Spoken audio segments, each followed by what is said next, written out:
I'm Gina Bell, and I'm a storyteller. This is Jars of Arioch, Part 2, Chapter 10, A Year and Some Months Later. Life in Texas has been quiet.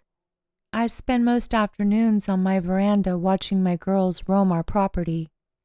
I take hunting trips from time to time to Dallas and Austin.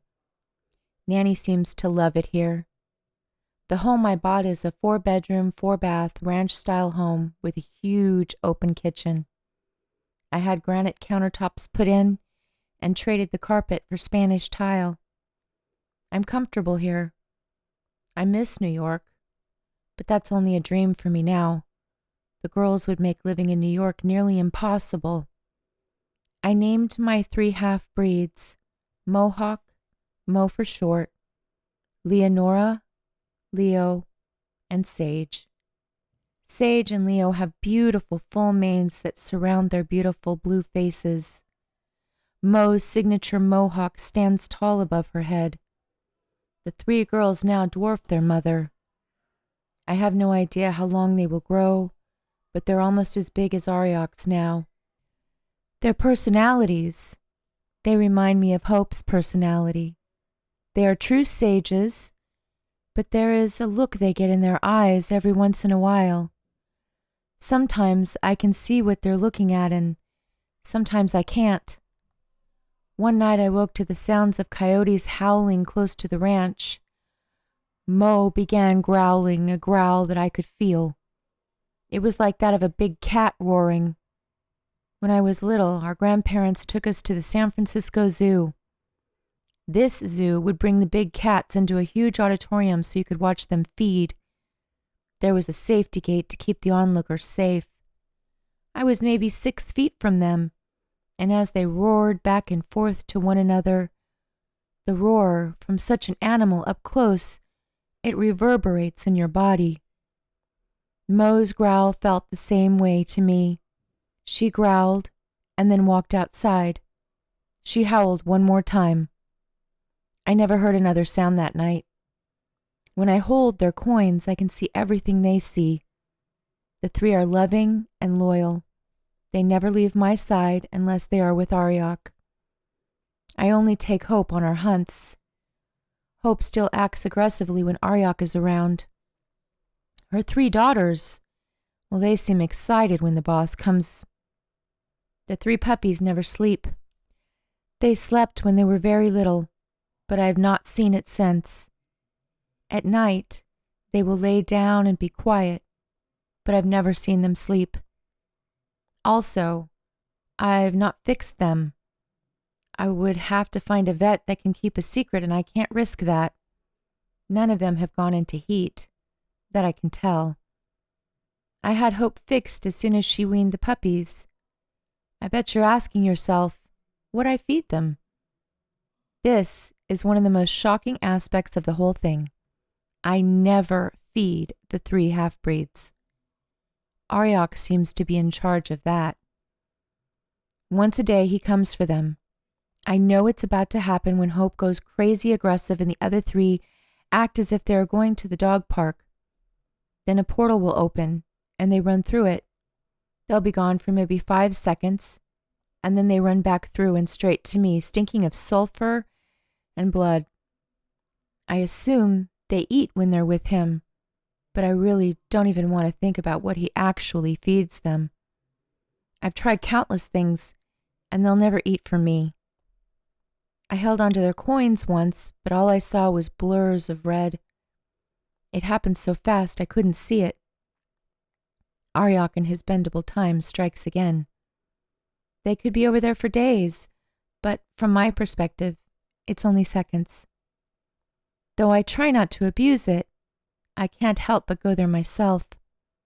Getting lost in the murder cookie flavor is highly addictive. No matter how long I enjoy it, I come back to the same exact time and place I left. I feel energized, confident, and rested. It has become a ritual to do this before my hunting trips. Each time I bask in the flavor of his kill, My body and soul become wrapped in all the love and the happiness allowed to happen by killing one monster. Though it was Arioch who was responsible for his actual demise, I've been allowed the payoff. Each time I see Ernie on his slab, I know he's mine. Each time I'm handed a piece of his flesh to consume, I'm enjoying the fruit of my labor. I've never felt any of the good purple Ernie, but rather only the silver monster he is now. I don't know what happened to that personality. I wonder what it must be like for Arioch. I've seen his ocean of hell. I've toured his land of victims. I wonder if he feels them all. I wonder if having more than one would make it more intense, or if each one holds a separate experience. It's like a perfect drug. No withdrawal and no loss of time. I don't technically need to sleep, but I still do. I try to keep my day-to-day life as normal as I can. It's been well over a year now, and I have not stumbled across anything even close to an Ernie predator. Texas is filled with blue. The whole state is filled to the brim with regret. I believe their religion makes this worse. They feel guilty for the strangest things. I spent an entire weekend in Austin watching flashes of stupid regrets. I came home with nothing, and Arioch was pissed. That was the week he took all the 3 puppies away. I woke up and the puppies were gone. Hope spent the week crying and wandering around the property looking for them. I thought they got out somehow. I was panicked beyond belief, but when I held their coins, I knew they were with Arioch. Then he painted the entire house with his Enochian word for trade. In Arioch speak, I knew this meant I would need to find a person for a jar if I wanted them back. I took Hope into the slums of Dallas and finally found a silver. It wasn't anything like a murder cookie, but a silver just the same. Instead of money, I got back my 3 big girls. I vowed to never let that happen again. Sometimes I hunt for days or I go undercover for a while. I transform all the time. It's become my life and I enjoy my work. What I long for is a new Ernie. The sort of evil Arioch builds elaborate, never-ending nightmares for. The ones that come with a high. I need to know what pleasures the next one holds. Will it magnify my high? Or will it be something new? I can't wait. If the definition of happiness is having something to look forward to, it must explain why I am happy. I can honestly say that I am truly happy for the first time in my life. Some months ago, Arioch led me to a white supremacist group. I got to be a full-on Nazi for a bit. I hung with the men and dated some of the women. I was drawn to one in particular. I grabbed a hold of him one night while drinking heavily. Ever since I began taking trips to Arioch's world to eat and recharge, I'm no longer affected by alcohol. I can drink anyone under the table and only get a very light buzz. Well, this dude was super drunk that night. I grabbed his arm to keep him from falling over, and I watched a mass shooting. I watched him open fire on crowds of people celebrating something. There were hundreds of them, and this dude had a massive amount of ammunition. This was an action that will happen. While he was vomiting in an alley behind a biker bar, I put down his jar. His flavor was heavenly, like a hot fudge sundae. I wish I could have kept him, but Arioch took him. That moment in the alley was all I got. I felt a bit cheated and longing for more. After I got home from the trip, I found a huge satchel of money. Hope seemed edgy, growling at nothing, and would not settle. Her daughters, on the other hand, were thrilled we were home and prancing around. This night would signify a huge change for me. I took a hot bath and put on my gloves. I had not really slept naturally for days. If nothing else, I knew Hope needed to sleep. I finally got her to calm down, and the second I shut my eyes, I was in another place. I woke to bars and concrete all dripping in silver. Like ooze, it dripped off everything. For the first time, I was not alone in this journey. The 3 girls were with me, but they no longer looked like my huge pit bulls. They were the spitting image of Arioch's devil dogs, and they were with me. They were there to guide me. I watched as the guards walked around doing their daily tasks. As usual, everything seemed to be happening in slow motion. We followed behind a female officer. The girls sniffed the air and trotted behind her. Mo, as usual, was the leader of their pack of 3. Their now full, thick hair only shadowed by a mohawk and 2 manes, fluffed as they walked. We went to an underground area marked maximum security. The guard occasionally looked behind herself. She could feel us there somehow. I could see the hair on the back of her neck standing up. Once in the basement area, there were permanent park-like steel benches and closed cell doors. I looked into one and saw a woman. I was shocked. A woman's max security prison. My 3 girls stood in front of one of the doors. Each lifted their head to the sky with loud, thundering howls. "What the fuck was that?" I heard a woman from one of the other cells call out. "Did anyone hear that?" I saw a woman come to the window to look out. She looked right at us. The 3 dogs looked at her and each tilted their head in confusion. Then she looked at me like she knew exactly who I was. She pointed to the cell door the girls were in front of and she mouthed in slow motion, "It's in there." I walked to the door she pointed at, and the dogs moved so I could peek in. There she sat in a tiny cell, just staring straight ahead. Once I looked into her eyes, her flavor burst into my mouth. Drippy, sticky tasting caramel. Divine and elegant with refined maturity to it. True evil. Silver dripped from her mouth like saliva. I had no idea who this woman was or what prison I was in. I just knew I had to find out more. I wanted this one for my hell. I wanted her right next to Ernie. I wanted to feel her high and replenish my body on her twisted soul. She is in the body of a middle-aged nothing. To the everyday person, she is nothing more than a short, squatty, wallpaper-type woman. One no one finds attractive, and to a man, she might as well be wallpaper. I didn't want Arioch to have this one. I wanted her in my garden of hell. What a rare find. A woman worthy of eternal torture. She is sinfully evil, and I am lusting for her.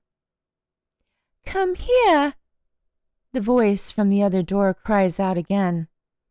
Annoyed to pull myself away from this flavor, I whipped my head around and looked at the woman in the other cell. She jumped slightly. "You can hear me? Fuck, I thought I was going crazy. Come here, please." I could see her, and she could see me. I removed my glove and pointed my hand to hers. She pressed her palms in and forward against the bars. She had liquid green eyes and a lovely face. She had eyes similar to the white angel, but green. It was hard for me to put an age on her. She looked more like an angel to me. The word angel kept swirling in my head like a stuck song. I touched her, and instantly I was pulled from the silver ooze. I could feel her and see the deep ocean blue of regret she lives in. I grabbed her arm with my left hand, and the vision of the worst thing she thought she had ever done began. I saw a little girl sitting on a bed in a hotel room with an open pizza box. She looked to be a little over a year old. She was crying. A voice came from the bathroom where an obviously very fucked up babysitter walked out. I felt regret from the woman I was touching. The scene flashed again and I watched the face of the little girl strapped into a car seat. I watched as the car holding this woman's daughter faded away down the road. She sent her daughter away because she knew her life was too out of control for a baby. Sending her daughter to safety was, in her opinion, the worst thing she had ever done. I touched her with my Y hand and I saw the same vision. It was the best and worst thing she felt she had ever done. I felt her light in the key left behind by my angel. I felt her goodness, and the flavor of death filled my mouth. It rushed through my olfactory senses and forced its way up my nose. Apparently in this world, in this dimension, I don't vomit, but I really wanted to. I let go of her arm and stepped back. "You can see me?" I asked, not really expecting an answer. "Yes, and your dogs? I see things no one else can. They think I'm schizophrenic." "What else have you seen?" I asked her. "I've seen a man, a huge man with a hat. He just stands there and stares at that cell, the one I pointed to. I don't know which one scares me more, him or her. She doesn't seem afraid of him at all. I'm not sure if she sees him or not, but when he's there, she just stares off in his direction. I've tried asking her, but she won't answer me." "It should be him you're afraid of. Trust me, I know him." "Who y'all talking to now, crazy?" I heard a guard come from around a corner. She walked up behind me and my 3 girls began growling. Interesting, I thought. I felt a warm feeling in my hand. The guard was young and kind of attractive in a pseudo-masochistic sort of way. My girls sniffed the air around her. "You better shut the fuck up, crazy. I don't want to hear you going on all night," the guard said to the lovely angel behind the bars. This one wasn't silver, but she was something new. I grabbed her arm as hard as I could, and she instantly tried to pull away. The guard felt me. Her vision began. Her flavor was delightful, like good chocolate, expensive chocolate, and warm. I would say it would be like hot fudge from 31 Flavors ice cream. It was nowhere as intense as a silver, but nice just the same. I would add her alongside Ernie in a heartbeat. The guard's world was chocolate, and it was sweet. I watched as she watched a small boy drown. His little hand was trying to grab the side of a pool. My chocolate little girl, who looked to be about 12 at the time, walked up and slowly pushed his hand away with her big toe. She waited a few moments and then ran inside to get the adults. So young to be so vicious. By 12, she was just getting started. This bitch has been evolving for at least a decade. I heard the screaming as her vision ended, screaming from the adults trying to save a boy that she made sure was dead before she called him. "You are a delight," I whispered into my chocolate woman's ear. Not only did she flinch, but she slapped her own ear. She looked around herself in an obvious panic. This young psychopath has found herself working here in a prison.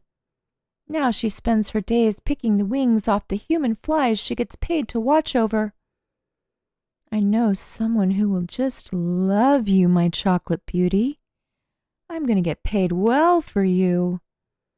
I whispered into her ear and watched the hair on the back of her neck stand completely up. Her hair was pulled back into a tight bun. I slowly licked her luscious neck. Even her skin tasted like chocolate. "What the fuck was that?" My human hot fudge was now spinning in circles trying to figure out what was happening. "She's another one, ain't she?" asked the prisoner that tasted like death. "Another what?" I asked. I walked back to her cell, leaving the guard shivering in a corner. My dogs were keeping an eye on her. I see colors around everything. When I was little, I thought everyone could see them, like an aura. Then there seems to be a pattern to the colors. I've learned to stay away from certain ones. They're just, well, they're bad. She has a brown aura. I've seen brown before, and it's never good. What color am I? I asked her. You have the weirdest aura I've ever seen. You're like a chaotic rainbow. I see pink, silver, purple, red, and little flecks of gold and beams of pure white. The colors stay to themselves, but move together in swirls all around you and your eyes. My eyes? I asked. The color of your eyes moves too. I can see that your eyes are brown, but silver sparks are circling through the brown. Why are you here? You don't belong here. I've tasted your soul, I asked. Excuse me? She answered back. It's complicated, I continued. Why is it you can see me? I asked. I don't know, she answered. Who the fuck are you talking to? Hot Fudge asked, sounding a bit panicky. My dogs began circling her and drooling brown saliva. I watched as the woman began to shudder. I took a long look around me and saw all the silver dripping off the walls and the bars. This place was literally dripping in evil. The place, but not all the people. It didn't stink of dirty socks. I had a feeling this would be a much bigger deal than even this caramel silver. There was a bigger evil involved. Candy was just a piece of the puzzle that led me to the real monster. This chocolate bar walking was just a piece of this new puzzle. A puzzle Arioch moved us to Texas to solve. I needed to find out more. What prison is this? I asked the green-eyed woman behind the bars. This is Texas Women's Death Row, she answered.